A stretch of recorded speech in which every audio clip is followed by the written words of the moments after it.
Hello বন্ধুরা, কেমন আছেন সবাই? আশা করি সবাই অনেক অনেক বেশি ভালো আছেন। তো আমি আজকে আপনাদেরকে বিটি 9205A এবং বিটি 830B এর মধ্যে কোনটি নিলে আপনার জন্য সবথেকে বেশি ভালো হবে সেটি আজকে আপনাদেরকে দেখিয়ে দেব। তো ভিউয়ার চলুন ভিডিওটি শুরু করা যাক।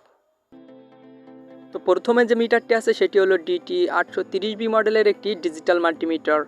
তো এই মিটারটি দিয়ে আপনারা ভোল্ট, এম্পিয়ার এবং রেজিস্টারকে পরিমাপ করতে পারবেন এবং এতে থাকা HFE-কে সিলেক্ট করে আপনারা ট্রানজিস্টরের মানকেও পরিমাপ করতে পারবেন।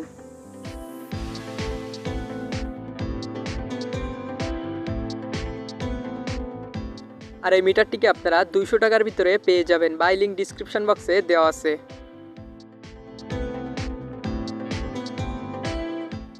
এরপর 2 নম্বরে যে মিটারটি আছে সেটি হলো VC 9205A মডেলের একটি ডিজিটাল মাল্টিমিটার। তো এটি মূলত একটি বড় সাইজের একটি মাল্টিমিটার।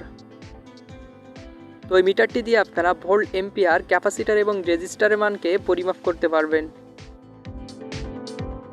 আর আপনি এতে যত সিলেক্ট করবেন ডিসপ্লেতে কিন্তু সেই নাম্বারটি শো করবে। আপনি ধরুন এখানে 20 সিলেক্ট করলেন, তাহলে ডিসপ্লেতে 20 নাম্বারটি শো করবে। আর আপনি যদি 200 সিলেক্ট করেন তাহলে ডিসপ্লেতে 200 নাম্বারটি শো করতে থাকবে। আর এটি দিয়ে এম্পিয়ার মাপতে হলে এতে থাকা লাল তারটিকে এম্পিয়ার বা মিলি এম্পিয়ারের সাথে সংযুক্ত করতে হবে। এছাড়া এতে আরও একটা নতুন ফেসর আছে। আমরা যদি কোনো কিছু পরিমাপ করার সময় এই হোল বাটনে একবার চাপ দেই তাহলে কিন্তু সেই নাম্বারটি ডিসপ্লেতে শো করবে।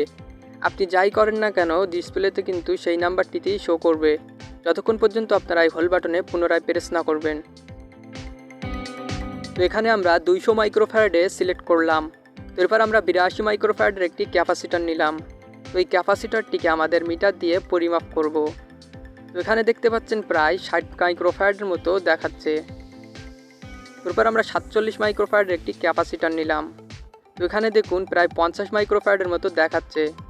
তো এতে দিয়ে আসলে ভালোভাবে ক্যাপাসিটর পরিমাপ করা যায় না। এছাড়াও এতে থাকা HFE-কে সিলেক্ট করে আপনারা ট্রানজিস্টরের মানকেও পরিমাপ করতে পারবেন। তো এর পিছনের সাইডে একটি স্ট্যাম্প দেওয়া আছে। তো আপনাদের কাজের সুবিধার্থে এভাবে রেখে কাজ করতে পারবেন। তো এই মাল্টিমিটারে পাওয়ার হিসেবে 9 ভোল্টের একটি ব্যাটারি ব্যবহার করা হয়েছে। তো এর ব্যাটারি চার্জ শেষ হয়ে গেলে আপনারা খুব সহজে এর ব্যাটারিটিকে চেঞ্জ করে নিতে পারবেন।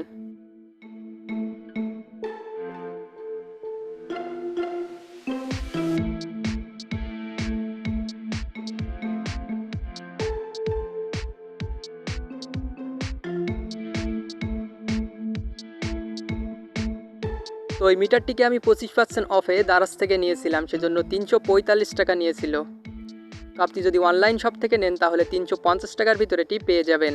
এছাড়া বাই লিঙ্ক ডিসক্রিপশন বক্সে দেওয়া আছে। তো আমরা দুইটি মিটারের মধ্যে তুলনামূলকভাবে যে তথ্যটি পেলাম সেটি হলো DT 9205A দিয়ে আপনারা মিলি এম্পিয়ার থেকে শুরু করে 1000 ভোল্ট পর্যন্ত পরিমাপ করতে পারবেন। আর DT 830B দিয়ে আপনারা এসি, এম্পিয়ার এবং ক্যাপাসিটার মানকে পরিমাপ করতে পারবেন না। তো আপনি যদি মনে করেন ভোল্ট এবং রেজিস্টার পরিমাপের জন্য ছোটোখাটো একটি মাল্টিমিটার নেবেন তাহলে DT 830B মডেলের এই মাল্টিমিটারটি নিয়ে নিতে পারেন। আর আপনি যদি মনে করেন যে না একটু বড়ো সাইজের মাল্টিমিটার নেবেন তাহলে VC 9205A মডেলের এই মাল্টিমিটারটি নিয়ে নিতে পারেন। তো বড় এবং ছোট মাল্টিমিটারগুলো মূলত একই, কিন্তু বড় মাল্টিমিটারগুলোতে কিছু অপশান বেশি থাকে আর ছোটোগুলোতে কিছু অপশান কম থাকে। তো ভিউয়ার্স, ভিডিওটি ভালো লাগলে অবশ্যই একটি লাইক করবেন। আর এরকম নতুন নতুন ভিডিও পেতে চাইলে চ্যানেলটি সাবস্ক্রাইব করে পাশে থাকা বেল আইকন প্রেস করে দিবেন। তো ভিউয়ার্স, সকলে ভালো থাকবেন, সুস্থ থাকবেন এবং সাথেই থাকবেন।